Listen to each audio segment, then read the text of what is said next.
Salve care amiche e cari amici, qui ci ritroviamo in un altro live streaming o streaming, non screaming, perché io ho del tempo libero.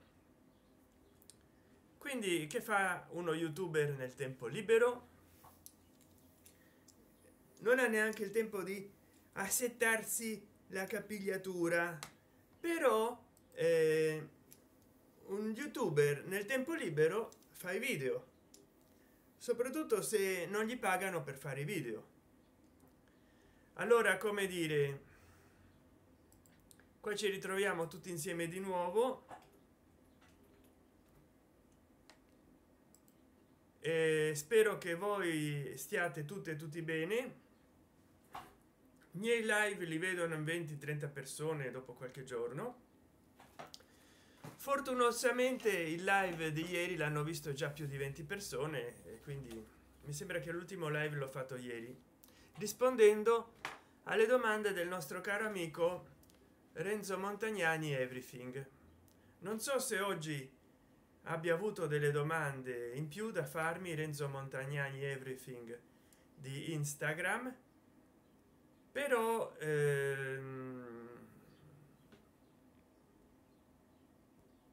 non voglio interrompere questo live, poi è una cosa macchinosa riprenderlo, quindi mi scuso con te caro amico se mi hai fatto delle nuove domande, perché non sono entrato in Instagram. Quindi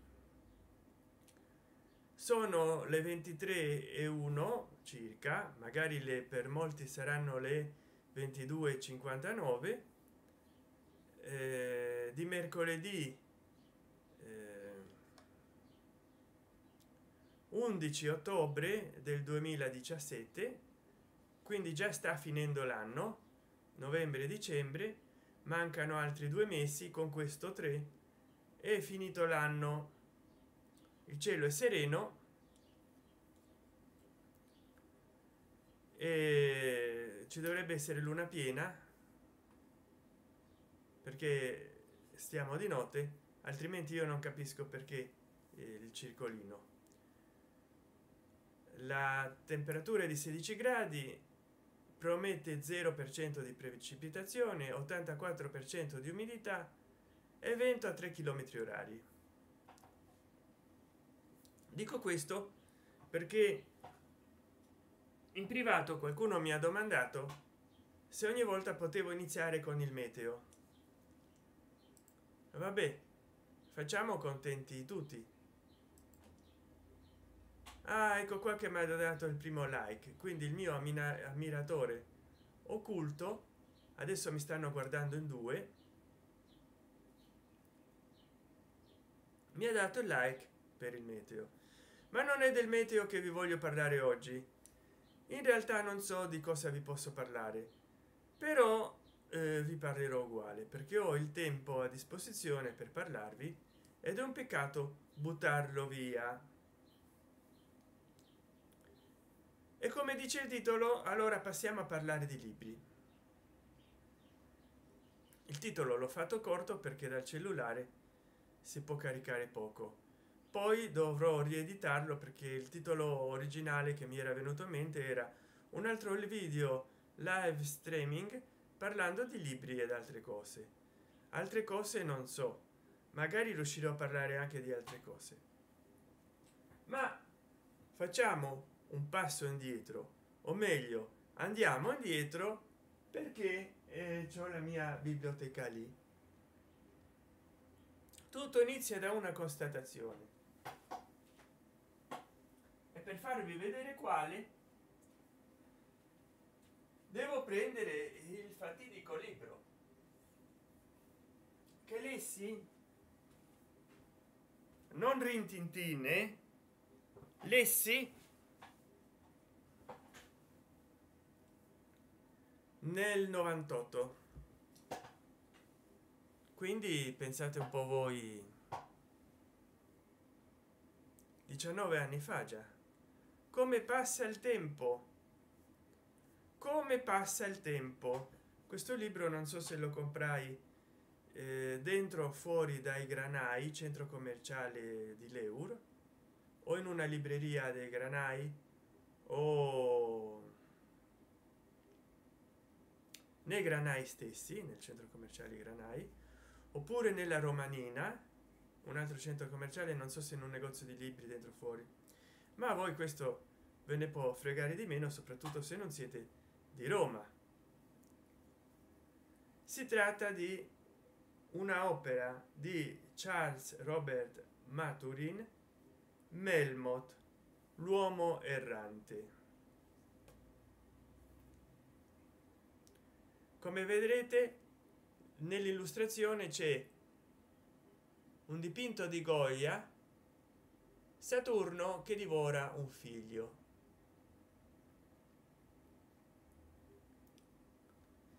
Il terrore è il luogo in cui la contraddizione si salda, si compone in figura, ha scritto Giorgio Manganelli di questo romanzo. Ed è il terrore, il male, la presenza di forze demoniache che accompagnano la lunghissima parabola terrestre di John Melmoth.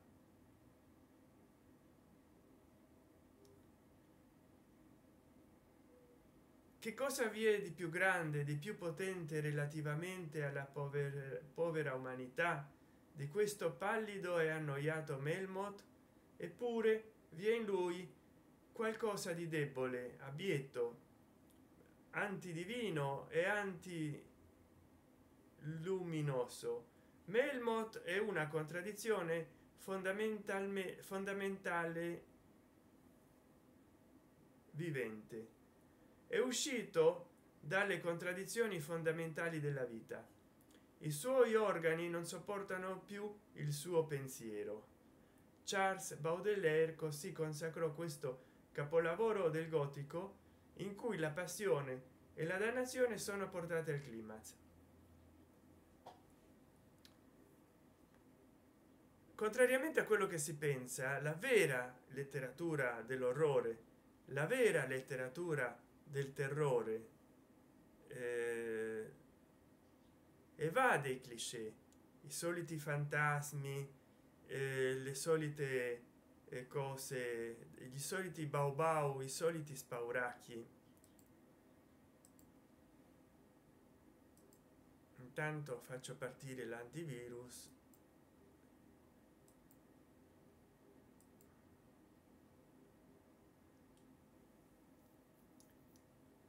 La vera letteratura è una ricerca costante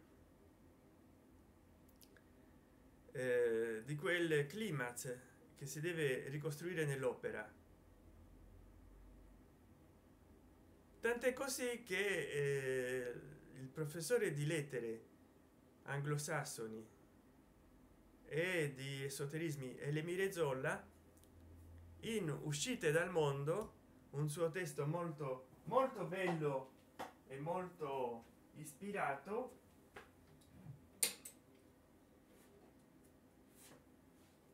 consacrato a tutte quelle opere che ci permettono di evadere dalla monotonia, Uscite dal mondo,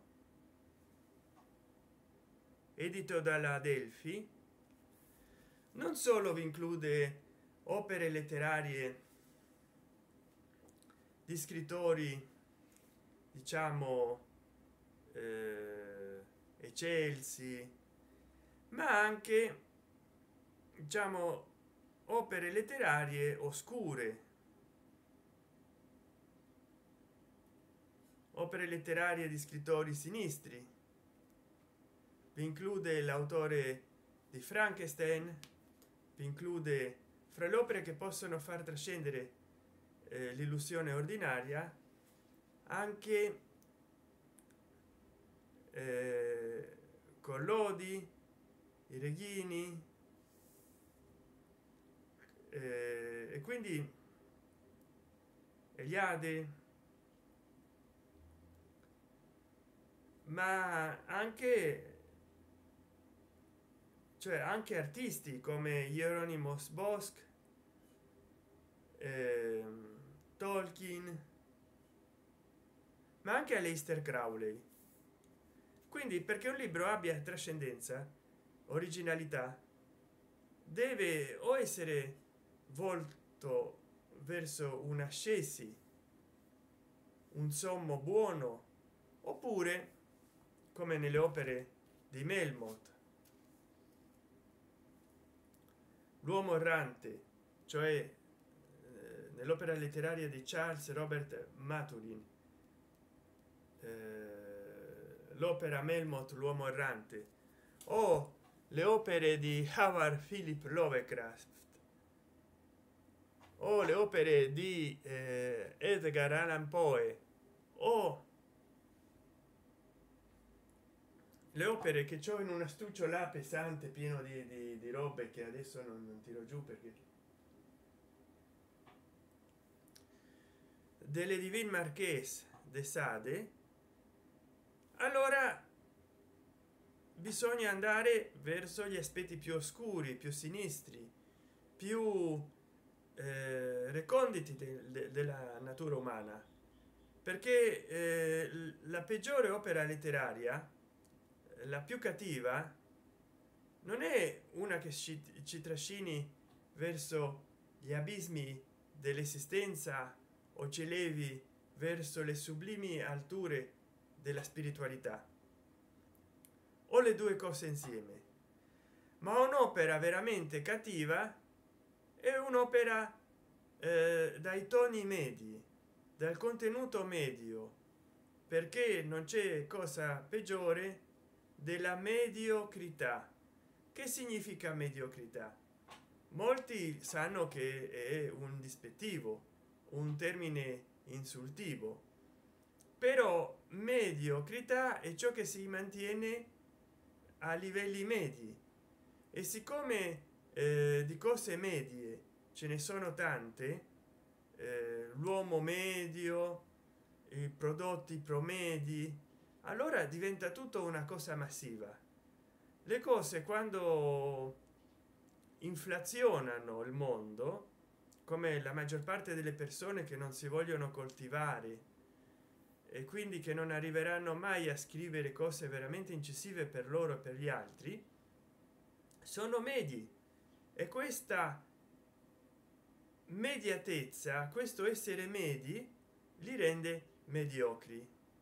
La mediocrità è questo, non è nient'altro che l'essere medi, avere qualità media, non superarsi, l'andare verso zone tenebrose, oscure, inesplorate, come ha permesso la letteratura gotica, che poi si sa è sorta verso la seconda metà dell'Ottocento, sui racconti, ispirata dai racconti medievali, ispirata dalle rovine medievali, ispirata dalla critica alla corruzione del clero cattolico. Ma non è che la letteratura gotica discenda direttamente dai goti,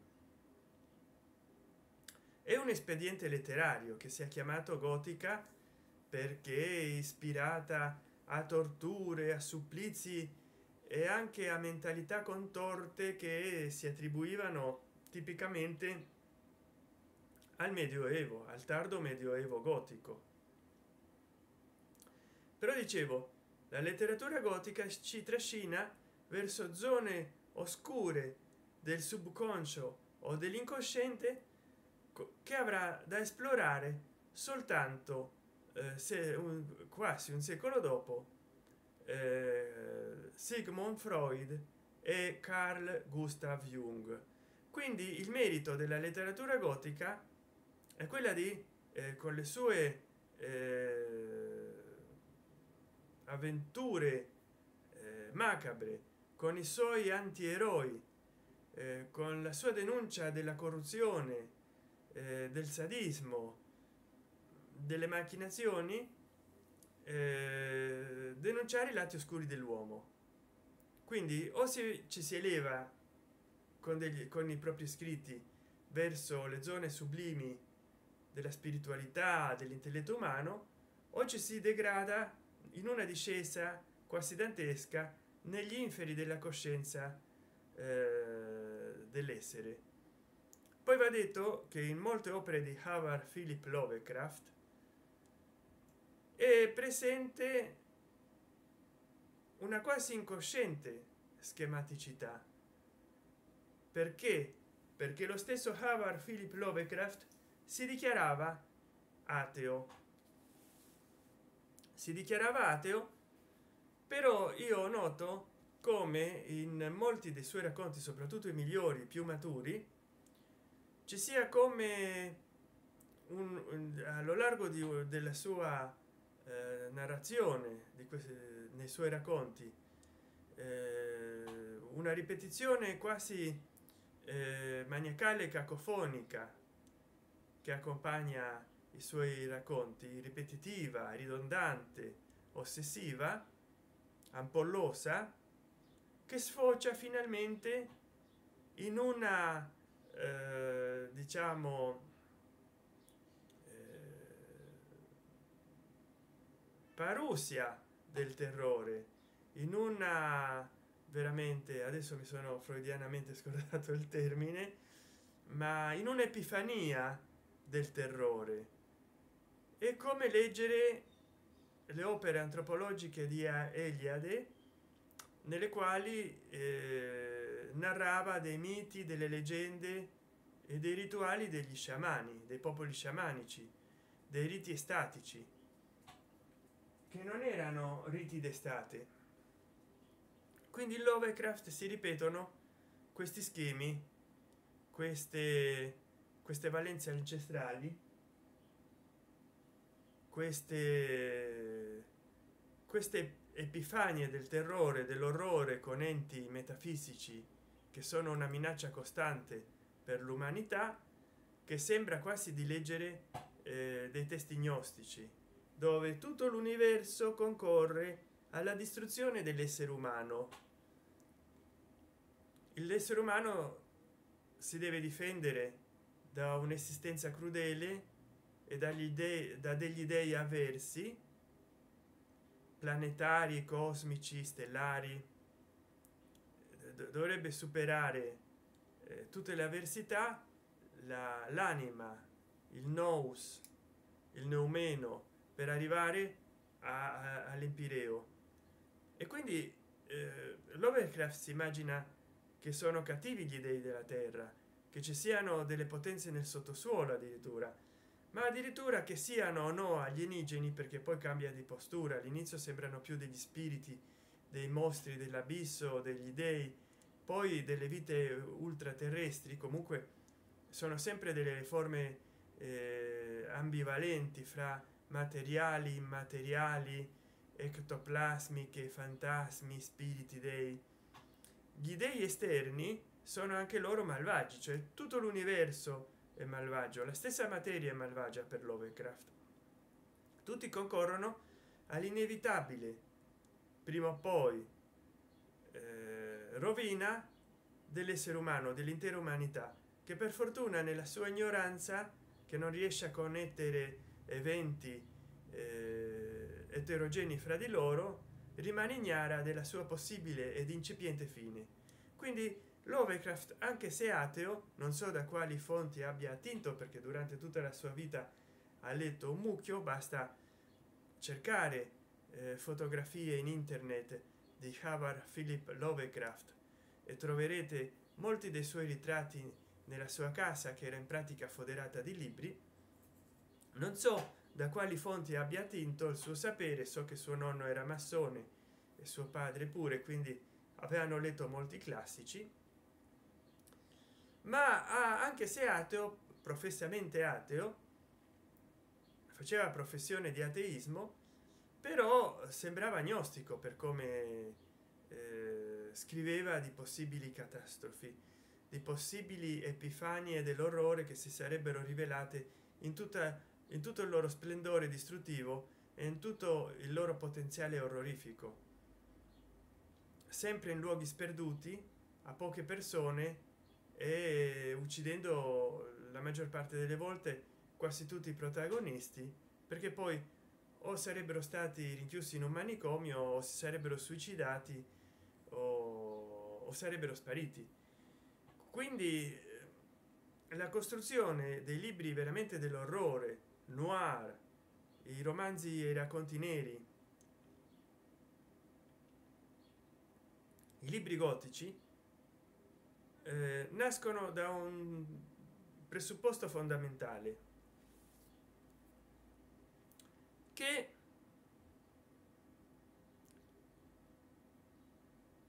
il male non è nient'altro che la misura e la manifestazione di un universo quasi parallelo governato dal caos, dal furore,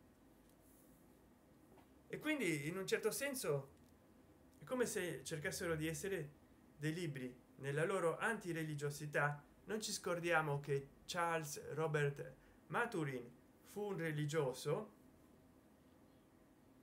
nacque a Dublino nel 1782, si dedicò alla carriera ecclesiastica ed ebbe il suo primo grande successo con la tragedia Bertram. Morì nel 1824, molto giovane, circa 40 anni. Lui volle in questo testo anche denunciare gli orrori di corruzione nella stessa chiesa, però finì col creare un universo nel quale i carnefici erano proprio dei religiosi, degli ecclesiastici, perché chi meglio conosce il male e le sue manifestazioni demoniache che un religioso stesso. Quindi i sacerdoti del malevolo, in questo romanzo Melmoth l'uomo errante, non è da stupirsi che siano proprio frati, preti, sacerdoti, persone ecclesiastiche oltre che credenti,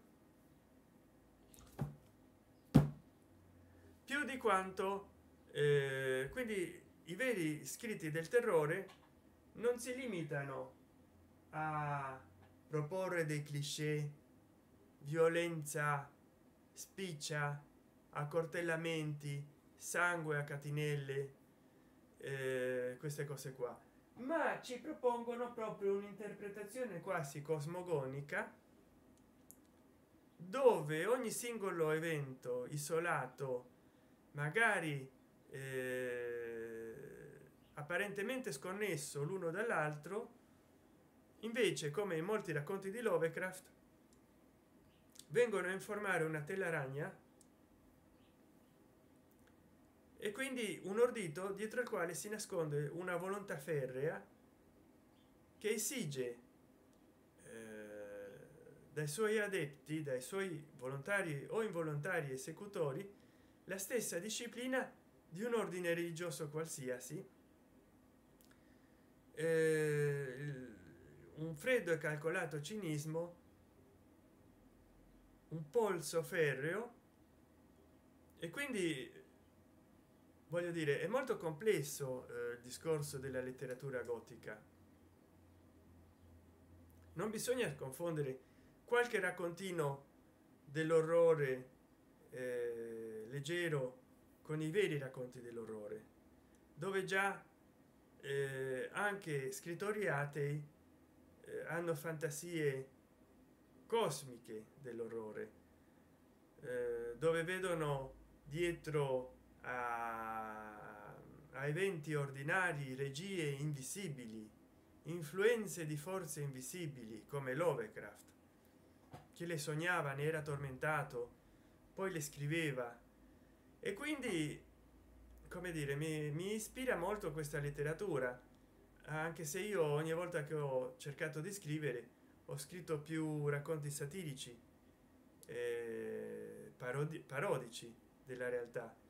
Però vorrei scrivere un giorno qualche cosa di gotico, di dark, di nero, un racconto nero. Vorrei sapere voi cosa ne pensate, se leggete libri del terrore, libri gotici, Lovecraft, quali libri, soprattutto fra i classici della letteratura, perché oggigiorno hanno fatto le 50 sfumature di grigio, le 50 sfumature di nero, ma non hanno per me non hanno molta sostanza. Non li ho letti, ma da quello che mi hanno detto non hanno vera sostanza letteraria incipiente, come i libri, per esempio. Ce ne sono molti. La casa sull'abisso,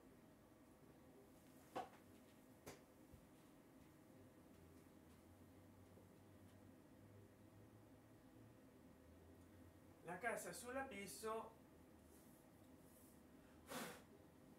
che sta qua. Lovecraft ha raccolto i suoi orrori preferiti. Qua c'ho della grandi tascabili economici della Newton, i miei orrori preferiti di Howard Philip Lovecraft. Ve lo consiglio, ve lo consiglio, perché sono dei libri scritti con dei racconti scritti con criterio in questo libro dell'orrore, e fra questi spicca niente di meno che La casa nell'abisso. Poi c'è anche La polvere bianca.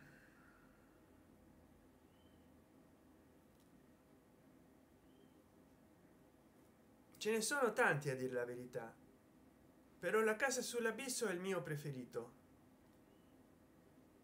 È veramente un racconto che addirittura, se io non avessi saputo che era un racconto preferito da Howard Philip Lovecraft, lo avrei reputato opera sua, perché è veramente, si vede che uno dei racconti che lo ha ispirato si assomiglia molto a un racconto che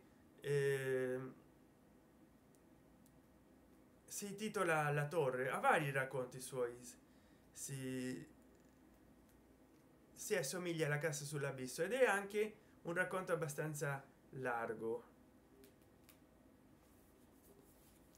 Quindi, come dire, poi io i libri li ho sempre curati così tanto, purtroppo mi si macchiano, non so perché, alcuni sì, altri no. La terra vi si accumula, e poi,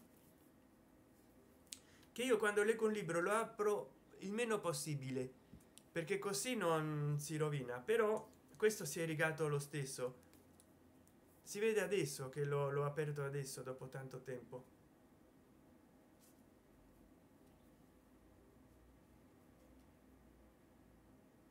Vabbè,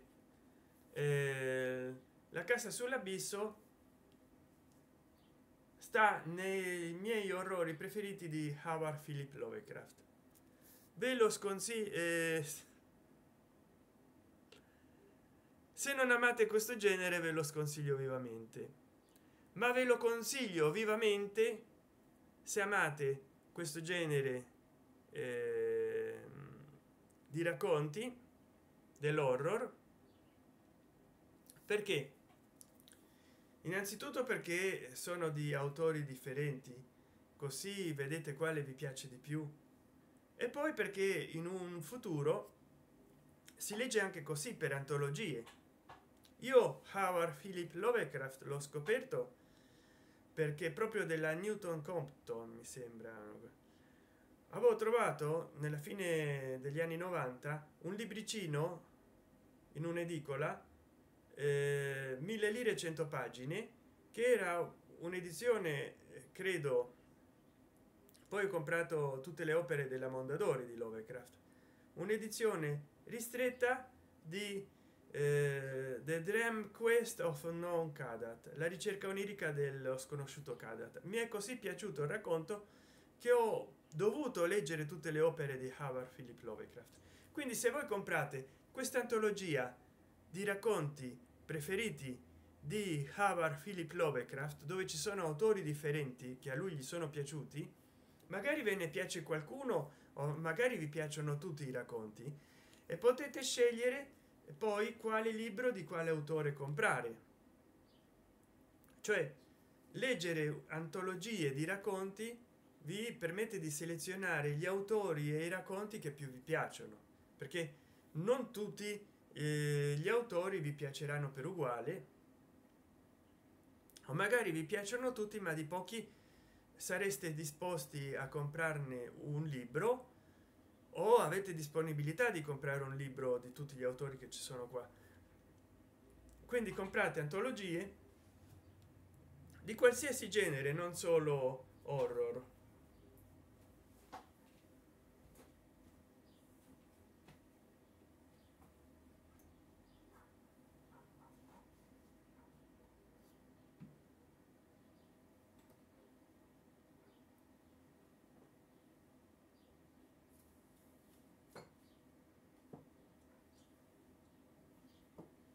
Ecco qua un altro racconto gotico per eccellenza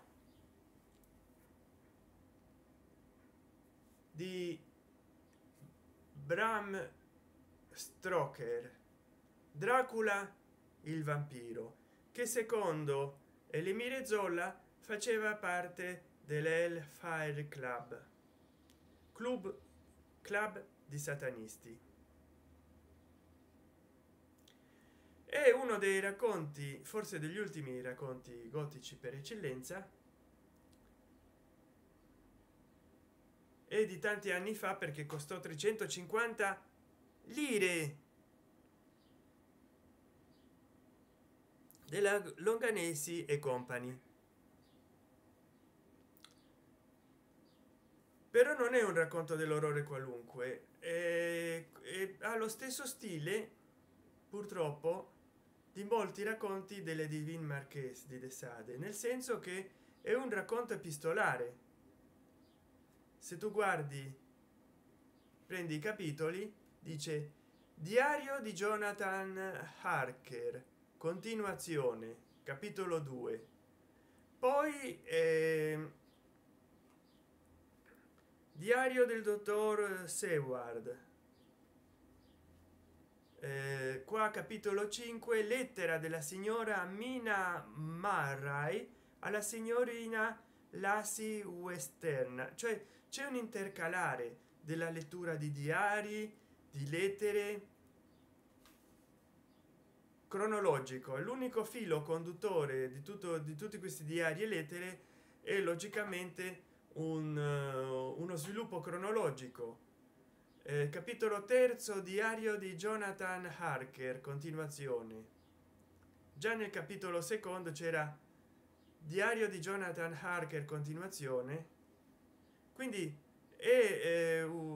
cioè non è un dialogo fra persone, neanche è un dialogo fra quello di capitolo 12, diario del dottor Seward, cioè è come se uno avesse raccolto appunti epistolari e appunti nei diari dei vari protagonisti.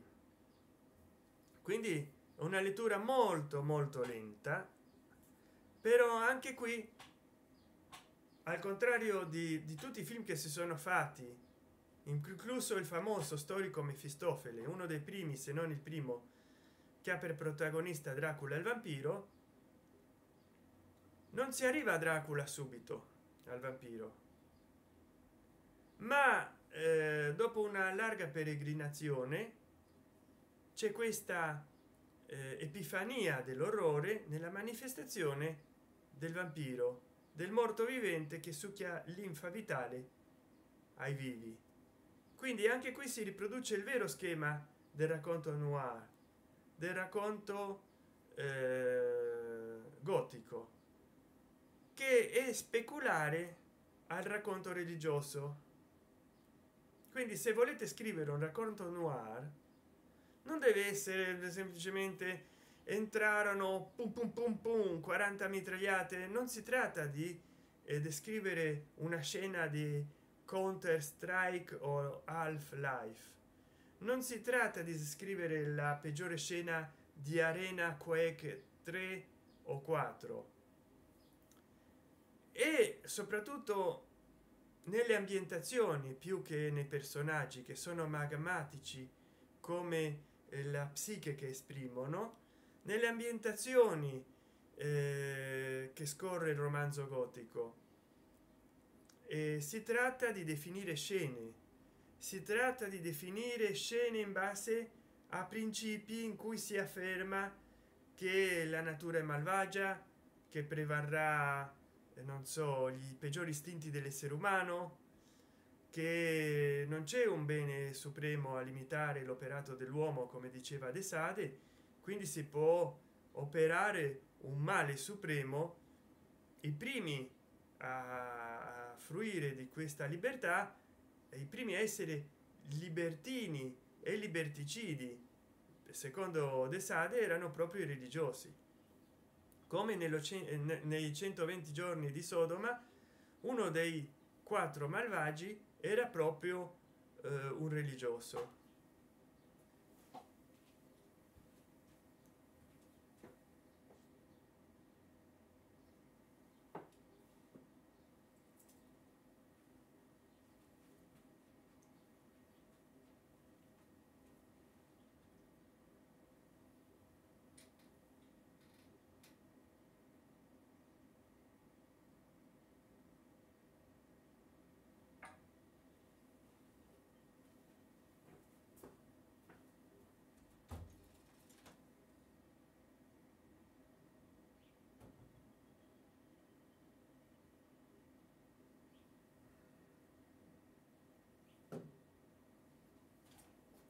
Poi vabbè, che dire, uno si può ispirare per creare i suoi protagonisti gotici a Goezia, la chiave minore, la chiave o clavicola minore del re Salomone, il libro degli spiriti.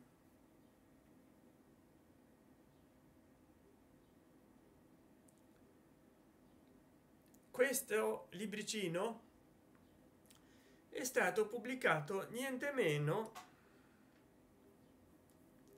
da Sir Aleister Crowley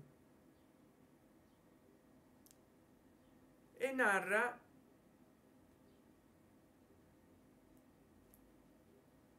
di tutti gli spiriti che possono essere evocati. Credo che siano tutti spiriti maligni, demoniaci, l'udiaulo, come dice certo amico youtuber. Quindi c'è Bael, Agares, Vassago, agenti, e qua ci sono i loro sigilli magici.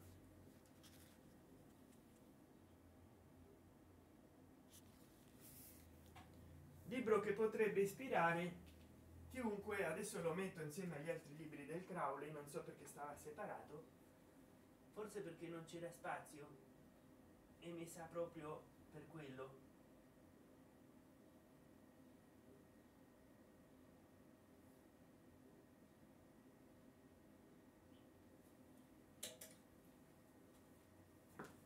Forse vi può ispirare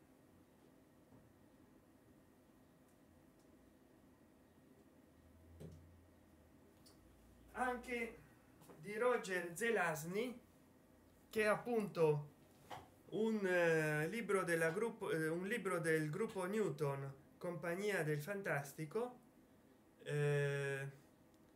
per la fantastico economico classico, 100 pagine, 1000 lire, volume singolo, edizione integrale. Ecco, era un libro così quello di Howard Philip Lovecraft che ho perso, ma mi sono rimaste le opere complete in 4 volumi. E questo Roger Zelazny è più fantascientifico che non dell'orrore, però è allucinante, e infatti inizia tutto: creature della luce e delle tenebre. Io altre opere di Zelazny non ho letto, ma antefatto nella casa dei morti. L'uomo trascorre la vigilia del suo millennio di esistenza nella casa dei morti. Inutile guardare nell'enorme stanza in cui cammina, non si scorgerebbe nulla. Troppo densa è l'oscurità perché gli occhi possano distinguere qualcosa. Oscuri sono anche i tempi per cui nel riferirci a lui diremmo semplicemente l'uomo. Ci sono due ragioni per farlo. In primo luogo egli si adatta alla generale descrizione di un essere umano di genere maschile che cammina eretto, possiede due pollici opponibili e tutte le altre caratteristiche tipiche della sua natura. In secondo luogo perché il suo nome gli è stato sottratto. In questo libro, fra le altre cose,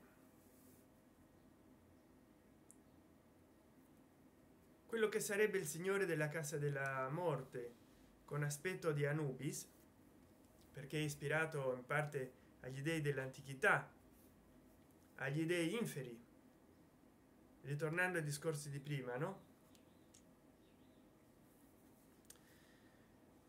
Prima lo riduce in cenere, poi lo ricostruisce, gli cambia le parti del corpo con parti di acciaio meccaniche e addirittura gli sostituisce il cervello. E io anni fa ho fatto un video parlando dell'utopia di sconfiggere la morte. Si riuscirà a sconfiggere la morte sostituendo progressivamente parti del cervello umano, tanto fisicamente, tanto parti fisiche come il contenuto, sopravvivendo l'individuo, oppure a quel punto già non è l'individuo che sopravvive ma una copia dell'individuo? In questo libro si parla di questo, creature della luce e delle tenebre.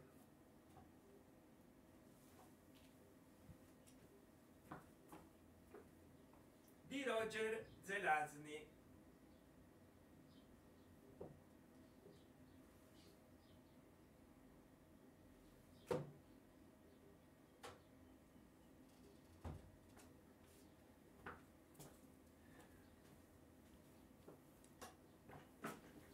Se uno soffrisse un trauma cerebrale, un'emorragia, gli potessero prelevare quella piccola porzione di cervello e sostituirla con una che contenga le memorie della parte originale, noi diremmo che è ancora la stessa persona, non è vero?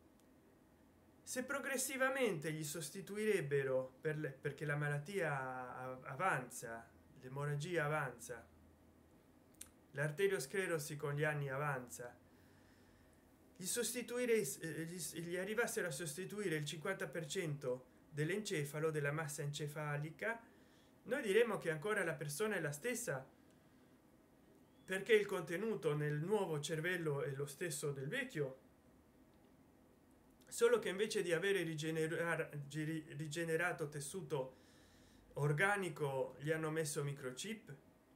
E se arrivassero a sostituire il 100% della sua massa cerebrale progressivamente con materiale tecnologico nel quale si fosse previamente registrata tutta memoria contenuta nel vecchio cervello organico, noi diremmo che ancora si tratta della stessa persona o che è una persona nuova.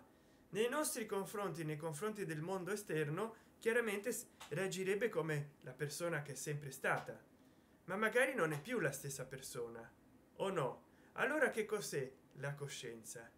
Un qualche cosa che permane a prescindere nella sua singolarità, nella sua individualità, a prescindere dal supporto che lentamente poi sostituire il cervello organico da quello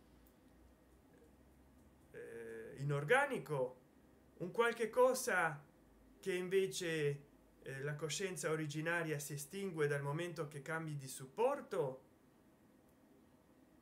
perché per il momento la tecnologia non ci consente di fare questo passo, ma in un futuro, quando si potrà sostituire il cervello organico con uno inorganico o artificiale o prodotto di cultura, magari per un 70% dovuto alle malattie, ma gli si registrerà la memoria salvata di quelle parti del cervello, chi sopravviverà?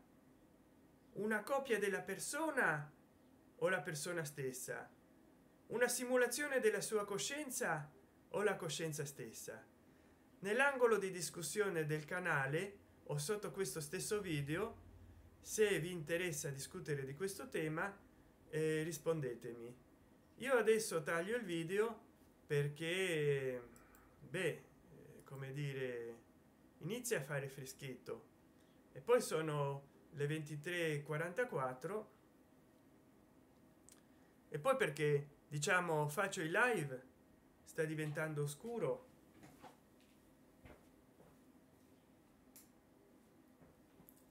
oscuro. Che salame che sono. Ops. E che mi hanno chiuso una luce nel corridoio. Io qua l'ho riaccesa. La gente va, la gente viene e ti spengono le luci. Però non ho voluto accendere la luce della stanza e così mi imparo a che la gente passando dica bisogna risparmiare. Quando pigliano, imboccano le scale e mi chiudono la luce del corridoio. Vabbè, lo puoi fare di giorno, però lasciala un po' la luce alle 23:46, insomma, cacchio. Uno poi si deve muovere. Voglio vedere, io chiudo qua e dove vado?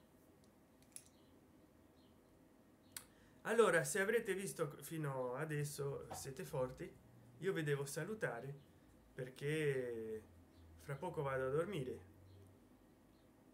cioè mi metto a leggere qualcosa prima di dormire, e allora così con la luce che ho acceso perché m'hanno chiuso quella del corridoio che faceva una bella illuminazione laterale. Il vostro Santen Chan vi saluta. Se vi è piaciuto questo video dategli like, commentate quello di cui ho parlato, mi raccomando.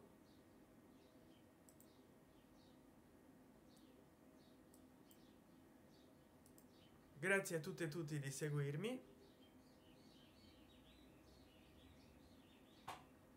Un saluto al nostro caro amico Renzo Montagnani Everything di Instagram, ed un salutone a Wolf, Claudio Wolf, che anche lui mi segue e a volte mi commenta, mi lascia dei commenti in chat. Grazie, grazie molte, arrivederci, ciao.